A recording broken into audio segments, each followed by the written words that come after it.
Hola y bienvenidos a una nueva edición de Diálogo. Les saluda Shan Qian desde Beijing.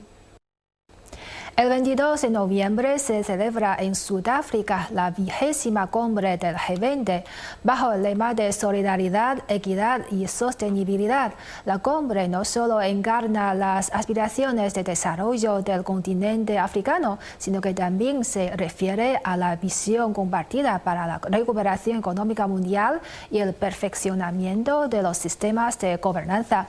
Para conocer los temas centrales de la cumbre y la transformación de la gobernanza mundial, hoy en el estudio tenemos como invitado a Luis Martín, especialista en economía y relaciones internacionales y comentarista de CGTN. Hola Luis, bienvenido. Muchas gracias, un placer estar aquí. Muchas gracias. Bueno, como hemos mencionado, el lema de la cumbre de G20 de este año es la solidaridad, la equidad y la sostenibilidad. Entonces, ¿qué problemas clave aluden estas palabras y qué mensajes se están transmitiendo? Sí, estas tres palabras que definen el lema de este año de solidaridad, equidad y sostenibilidad no son solo conceptos que, digamos, aspiracionales, sino que son un reflejo directo de los grandes desafíos a los que se enfrenta el mundo en la actualidad. Y sobre todo son un intento de recordarnos que ningún país, por poderoso que sea, puede enfrentarse por sí mismo a los desafíos que plantea el mundo actualmente. Cuando hablamos en primer lugar de solidaridad, nos referimos a reconocer algo muy simple, que reconocer nuestras vulnerabilidades y que estas están interconectadas. Entonces, la solidaridad no es solo un valor moral, digamos, sino que es un concepto de supervivencia compartida. Hay que comprender que ayudarnos mutuamente no solo es también ayudarnos a nosotros mismos. El segundo término es el de equidad. Apunta a otro desafío central de la situación global hoy en día, y es que las oportunidades, los recursos y también la capacidad para hacer frente a las crisis están repartidas de una manera muy desigual en el mundo. Hay menos de 10 personas que poseen más riqueza que la mitad más pobre del planeta. También hay muchos países, ciertos países que pueden dedicar miles de millones a afrontar los desafíos de la actualidad, como la revolución tecnológica, como el cambio climático, mientras que otros países solo pueden dedicar fondos a cubrir las necesidades más básicas. Y esto, la equidad, lo que significa no es que todos seamos iguales, sino que tengamos unas oportunidades similares de participar en el desarrollo global y de formar parte de este progreso global. Y eso requiere, al fin y al cabo, decisiones políticas en tema de comercio, de impuestos internacionales, de gobernanza, de educación o transferencias tecnológicas. Y es que si no cerramos estas brechas de desigualdad a nivel global, la desconfianza se convierte en descontento y el descontento se convierte en inestabilidad, lo cual afecta gravemente al desarrollo. Y la tercera palabra es sostenibilidad, que nos coloca un poco frente a, digamos, el espejo del tiempo. ¿Qué mundo queremos dejar a nuestros herederos? No estamos ante una crisis climática, somos conscientes de ello, pero también no es simplemente que se puedan ver los cielos azules y las montañas verdes y las aguas cristalinas, sino que va más allá. Esto tiene graves implicaciones tanto económicas como políticas como sociales. Si hay una sequía en un país, unas inundaciones pueden afectar a la producción de alimentos, pueden provocar migraciones, afectar a la cadena de suministro global, conflictos geopolíticos, etc. Además de pérdida de diversidad que puede afectar a temas como los cultivos o las medicinas. Son daños muy importantes que hay que tener en cuenta cuando se abordan estos temas del cambio climático. La sostenibilidad implica también que el desarrollo no ha de ser un incendio, digamos, que consuma los recursos del presente, sino que hay que convertirlos en recursos de mañana para crecer mañana. No se trata de frenar el progreso, sino simplemente de hacer una innovación o llevar a cabo una innovación que de una manera sostenible, que respete las bases del crecimiento futuro. ¿Y qué transmite en definitiva el G20 cuando elige estas tres palabras de solidaridad, equidad y sostenibilidad como eje central del eje? Lo que está haciendo es una especie de llamado a recuperar la idea de que la gobernanza global es algo más que un foro diplomático. Nos viene a decir que si seguimos compitiendo sin cooperar, al final lo que vamos a hacer es perder todos. Por tanto, la coordinación internacional no es un lujo, sino que es una necesidad en este mundo. Es importante también recordar que el G20 representa a países en el G20 están países que representan alrededor del 85% del Producto Interior Bruto mundial y 75% del comercio global y 2/3 de la población mundial. Por lo tanto, sin la participación de estos países nada va a cambiar, no se va a avanzar en esta cooperación internacional. Entonces cualquier avance en este foro, y especialmente si se hace en aspectos estratégicos, es muy relevante. Para definir entonces el consenso que se necesita es un consenso de cooperación en lugar de confrontación, unas instituciones globales reformadas que den voz sobre todo a los países del sur global, que sean más representativas y más eficaces, y también una agenda del futuro que coloque a la humanidad en el centro, con temas como la educación, como contamos con la tecnología, la sanidad, etcétera.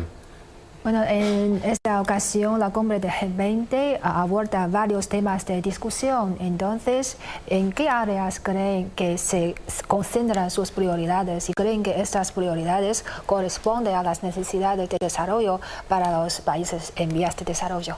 Bueno, creo que es útil primero recordar el propósito original de este foro del G20, de estas cumbres, que era en principio el coordinar las políticas entre las economías más grandes del mundo para evitar crisis económicas, crisis financieras, promover la estabilidad y favorecer el desarrollo. Sin embargo, con el tiempo la agenda del G20 se ha ido ampliando para reflejar que la economía global hoy no se puede entender sin temas como la tecnología, sin temas como el cambio climático o la salud pública. Por tanto, yo creo que en esta ocasión las prioridades del G20 se agrupan en tres grandes áreas. En primer lugar, la recuperación económica y la transformación productiva, tras años marcados por la influencia de la pandemia, por la inflación global y tensiones geopolíticas y un encarecimiento en general de los precios de la energía y de los alimentos, muchos países están tratando actualmente de estabilizar sus economías sin frenar el crecimiento. Entonces, la pregunta clave aquí es cómo podemos reactivar la inversión, reactivar el crecimiento, el comercio, el empleo, pero de una manera resiliente y que sea menos dependiente de impactos externos. Incluye esto discusiones sobre cómo diversificar las cadenas de suministro, cómo elaborar políticas monetarias con una mayor coordinación y apoyo financiero a países con alto endeudamiento. Varios países, especialmente en África y también en América Latina, están hoy presionados por la carga de la deuda, que limita especialmente su capacidad para invertir en temas como la educación o la infraestructura y salud. Por tanto, se habla de reformas en los organismos financieros internacionales para abordar esta problemática de la deuda. En segundo lugar, uno de los temas más prioritarios del G20 será la agenda de transición energética y de sostenibilidad. El G20, los países que están en el G20, concentra alrededor del 80% de las emisiones globales. Al mismo tiempo, concentra también la mayor parte de las inversiones en tecnologías sostenibles. Significa esto que si este grupo no actúa, el mundo no va a conseguir sus objetivos de desarrollo sostenible. El foco aquí no está únicamente en reducir las emisiones, sino hacerlo sin frenar el desarrollo económico, especialmente en estos países en los que aún están construyendo sus industrias. ¿Y esto qué implica? Implica transferencias tecnológicas, implica inversiones en energías renovables, un financiamiento verde más accesible y la creación de empleos en sectores sostenibles. Y también exige preguntarse o hacerse una pregunta incómoda: ¿quién va a pagar todo esto? ¿Quién va a financiar esta transición? Porque no todos los países tienen la misma responsabilidad y no todos los países, sobre todo, tienen las mismas capacidades. Y en tercer lugar, en este G20 se hablará mucho del tema de la agenda tecnológica y de gobernanza digital. La inteligencia artificial ya está aquí, la automatización y la economía de datos no son temas del futuro, sino que ya están presentes, están transformando el trabajo, la educación y la seguridad hoy en día en muchos países. Y el riesgo que está sucediendo con esto es que se puede crear una brecha, digamos, insalvable entre países que desarrollan las tecnologías y los países que solo las consumen o ni siquiera tienen acceso a las mismas. Por eso es muy importante discutir temas como el acceso equitativo a la infraestructura digital, a la alfabetización de lógica, a la regulación ética de la inteligencia artificial y a la protección de datos. La idea de fondo es que la tecnología debe ser una herramienta para brindar oportunidades, no para concentrarlas en ciertos países o en ciertas industrias. Y respecto a la segunda parte de la pregunta, que era cómo responden estas prioridades o si pueden responder estas prioridades a las necesidades de los países en desarrollo, yo diría que sí en el diagnóstico, sobre el papel, digamos, pero aún no del todo en la implementación, ya que los países en desarrollo están pidiendo más capacidad financiera para invertir en su gente, están pidiendo un acceso más directo a la tecnología y también una transición climática que no les condene a la pobreza energética. Las prioridades están alineadas con sus necesidades. Ahora falta hacer una formulación que no sea en términos muy generales, sino una implementación eficaz de estas prioridades. Para ello, repito, los elementos más importantes serían un financiamiento accesible y rápido, una transferencia tecnológica efectiva y también dar voz y representación real a estos países del sur global en la gobernanza global. Y para esta cumbre del G20, el país anfitrión Sudáfrica ha impulsado la creación de diversos grupos de trabajo y incluye temas como el crecimiento inclusivo, la seguridad alimentaria o la inteligencia artificial. ¿Y creen que estas iniciativas pueden ofrecer soluciones para la gobernanza global? Sí, son iniciativas interesantes las de este año, las de Sudáfrica, tanto crecimiento inclusivo como seguridad alimentaria, cadenas de suministros de minerales y gobernanza de la inteligencia artificial. Son importantes no solo por los temas que tratan, sino también porque cambian un poco la perspectiva desde la cual se discute la gobernanza global. Es decir, que se trata no solo de ver cómo crecen las economías, sino de quién participa en este crecimiento y quién se beneficia. Podemos ir analizando estas iniciativas una a una. En primer lugar, Sudáfrica ha propuesto iniciativas sobre crecimiento inclusivo, que también es un tema que se está repitiendo en los últimos foros de conversación a nivel de líderes globales, como por ejemplo el APEC de este año que se ha celebrado recientemente y el APEC del año pasado en Perú, en Lima, que incluyó como una de sus palabras claves esta inclusión. Un crecimiento inclusivo. Repetimos que la idea es que la economía global no debe únicamente crecer, sino que debe generar oportunidades económicas para todos los grupos, y especialmente grupos, digamos, más vulnerables o que se han beneficiado menos tradicionalmente del crecimiento económico. Podemos tener economías en expansión, es posible, en las cuales hay poblaciones que se sienten que no son partícipes de este crecimiento, de estos beneficios, y esto lo que genera es frustración en estas partes de la población, genera tensiones políticas y al fin y al cabo esto lo que hace es generar inestabilidad y perjudicar el crecimiento de estos países.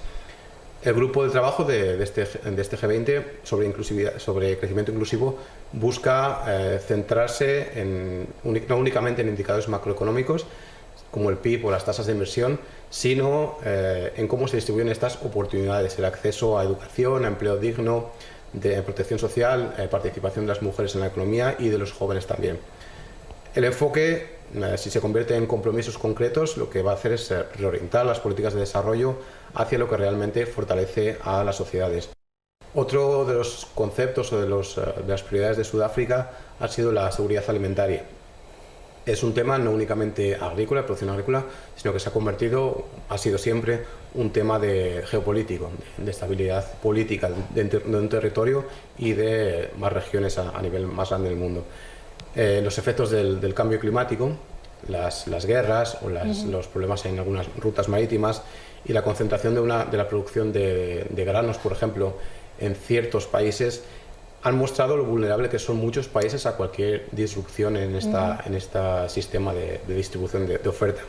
Sudáfrica, como representante del continente africano, trae una perspectiva muy valiosa, que es que la seguridad alimentaria no se garantiza solo con ayudas humanitarias o con importaciones, sino que lo que hay que hacer es generar una capacidad productiva en estos países mediante transferencia tecnológica, mediante transferencia de conocimientos, mediante sistemas de irrigación sostenible, por ejemplo, y protección de los pequeños agricultores.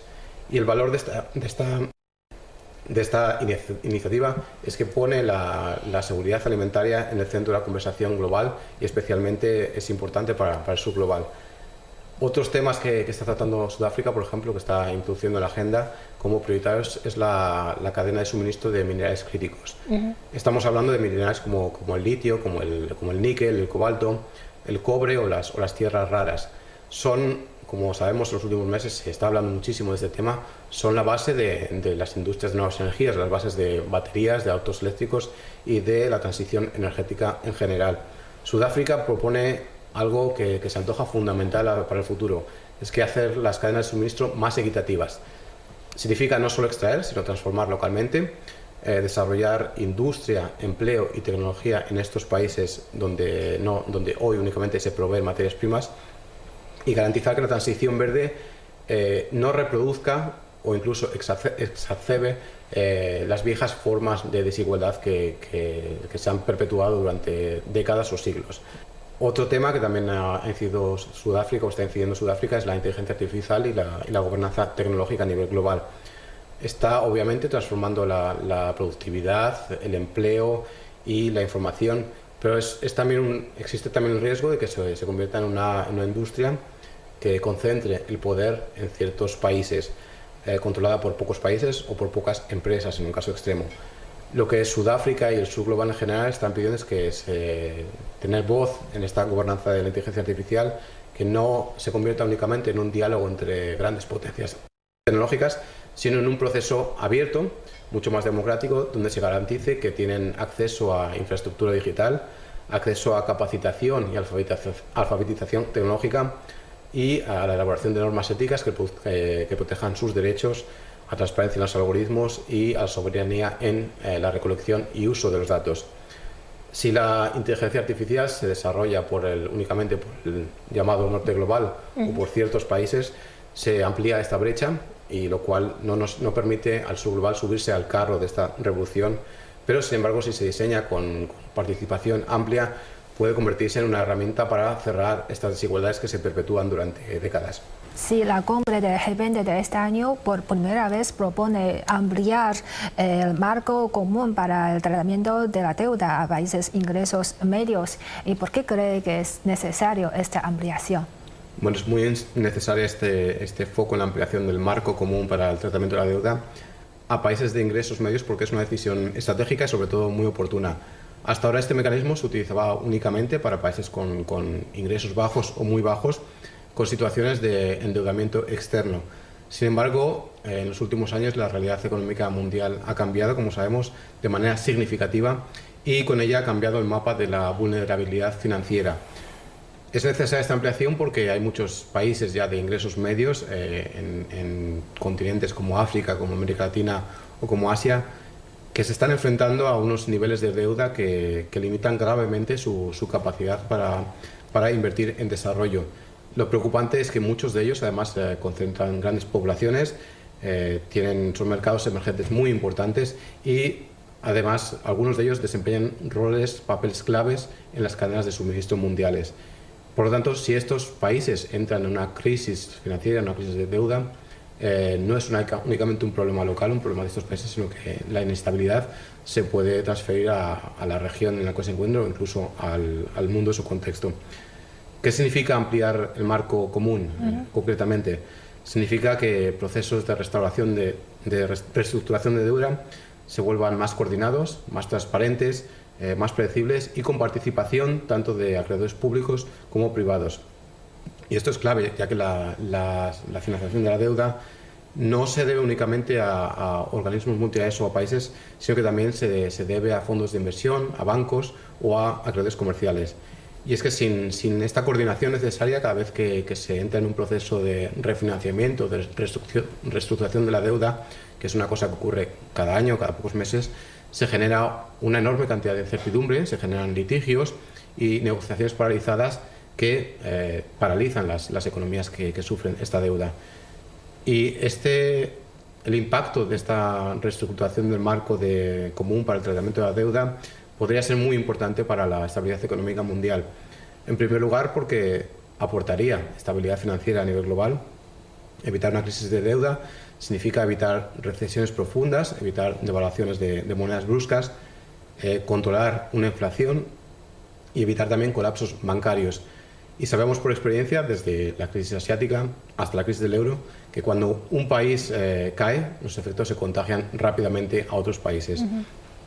Además, también sería positivo en el marco de mejorar la capacidad de la inversión pública de estos países, ya que al darle los oxígeno financiero a estos países que están endeudados, liberas espacio para que inviertan en desarrollo, para que inviertan en sanidad, para que inviertan en educación o en desarrollo sostenible. Y esto significa más infraestructura, más educación, más sanidad, más energías limpias, contribuyendo enormemente al crecimiento global, no únicamente al crecimiento local. En tercer lugar, podemos también hablar de que esta reforma del marco aportaría confianza y previsibilidad a los mercados financieros mundiales, que como sabemos reaccionan muy mal a la incertidumbre. Un sistema de reestructuración financiera más claro reduciría el riesgo de un pánico financiero y daría previsibilidad tanto a gobiernos como a acreedores e inversores. Hay un punto clave, que es que no basta con cambiar las reglas, sino que se necesitan unos plazos razonables, unas tasas más bajas, compromisos entre acreedores públicos y privados y, muy importante, la voluntad política de los países más influyentes de este G20. Como digo, para sintetizar este punto, si esta herramienta, si esta ampliación del marco de la deuda se convierte en algo real y accesible, podría reducir el riesgo de crisis, fortalecer la cooperación y la integración económica a nivel global y abrir una nueva etapa de desarrollo más equitativa y más justa. Sí, sabemos que esta cumbre del G20 es la primera vez que se celebra en África, entonces ¿creen que esto puede fortalecer la participación de los países del sur global en la gobernanza global? Si el hecho de que se celebre en África no es un mero detalle sin importancia, no es un dato simbólico, sino que es un indicador de un cambio de época en esta gobernanza del G20, gobernanza global. Durante décadas el diseño de las reglas económicas internacionales ha estado dominado por un grupo de relativamente pequeño de economías o de países industrializados. Esta estructura obviamente ya no refleja la realidad del mundo actual. Hoy el crecimiento económico, el crecimiento demográfico, el potencial de consumo, la innovación tecnológica y la urgencia de transformación energética se concentran en gran medida en países de lo que llamamos el sur global. Así, cuando el presidente Ramaphosa de Sudáfrica dijo que este es un momento histórico para que África hable con voz fuerte, en realidad está señalando algo clave, que es que el mundo ya no puede pensarse sin África, sin América Latina y sin la Asia emergente en la mesa de decisiones, donde se toman las decisiones globales. ¿Cómo puede esta cumbre favorecer o impulsar esta participación de los países del sur global? En primer lugar, se debe ampliar la representación en la elaboración de reglas económicas. El sur global ha sido tradicionalmente un consumidor de reglas, no un creador o un coautor de ellas. Por lo tanto, se debería dar en esta cumbre un mayor peso en los organismos financieros internacionales, como pueden ser el Banco Mundial, el Fondo Monetario Internacional, en las reformas de la Organización Mundial de Comercio que reflejen las realidades productivas del sur y además también impulsar la participación, por ejemplo, la participación plena de la Unión Africana en todos los procesos del G20, no únicamente como invitado ocasional, que es lo que ocurre con la Unión Europea, que está invitado permanente o un participante permanente, no un invitado ocasional.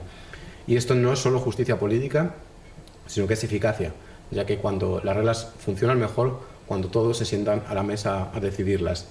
Además, se debe cambiar el enfoque del desarrollo de la asistencia a la asociación.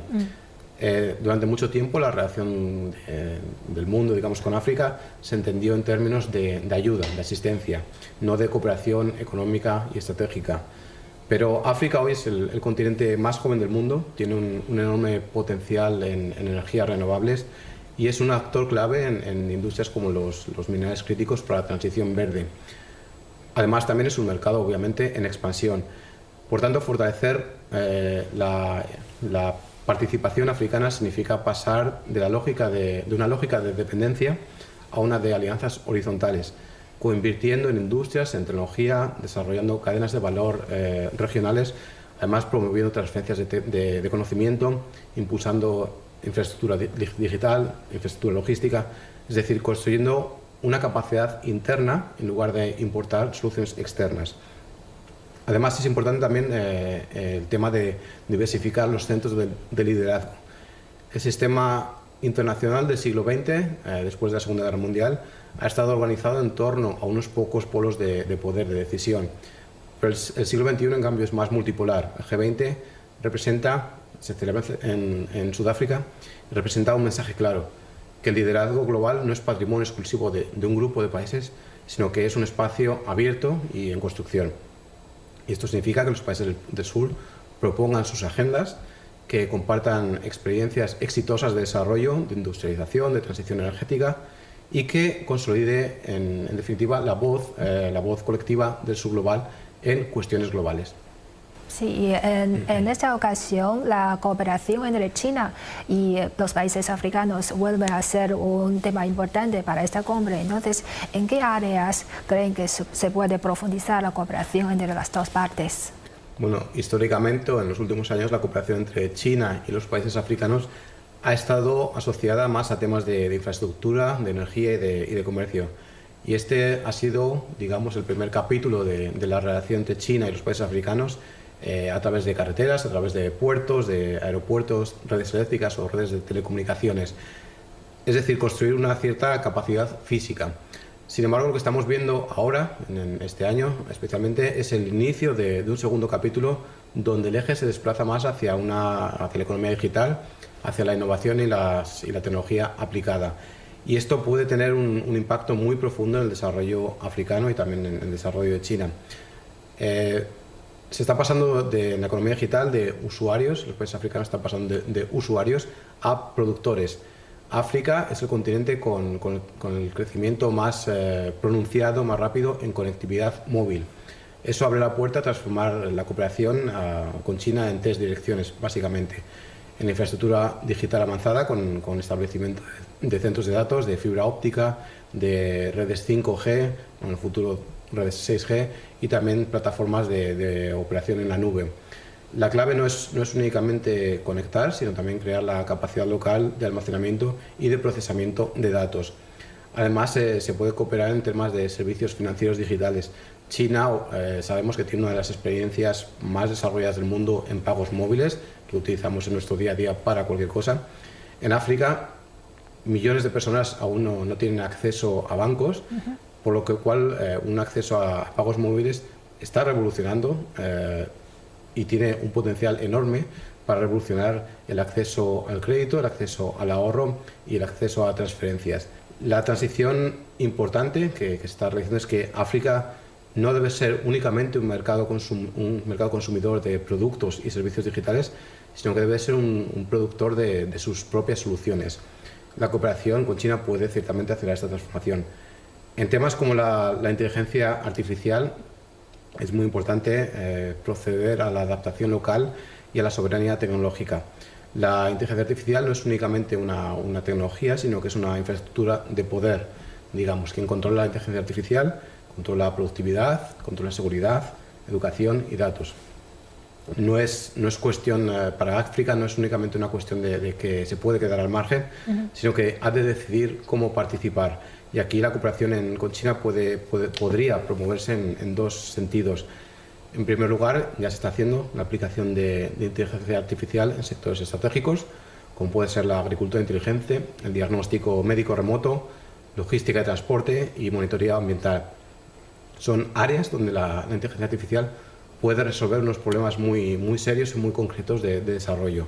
Y además está colaborando en formación de talento y en propiedad intelectual. No es únicamente suficiente con usar la inteligencia artificial, sino que hay que crear y adaptar modelos localmente, obviamente, para las muy distintas y muy diversas realidades de los países africanos. Y para ello se requieren universidades, centros de investigación y capacitación a gran escala. África no debe participar solo como los países africanos no deben participar únicamente como importadores de inteligencia artificial, sino que han de depender de algoritmos creados por ellos mismos para realidades diferentes. Por lo tanto, se enfrentan, tienen la oportunidad de realizar un nuevo modelo de industrialización que contribuya a un desarrollo muy sostenible para todos los países del continente africano. Bueno, muchas gracias a nuestro invitado Luis por su análisis. Ha sido un placer. Un placer, como siempre. Gracias. Y así concluimos esta edición de Diálogo. Gracias por su confianza y hasta la próxima.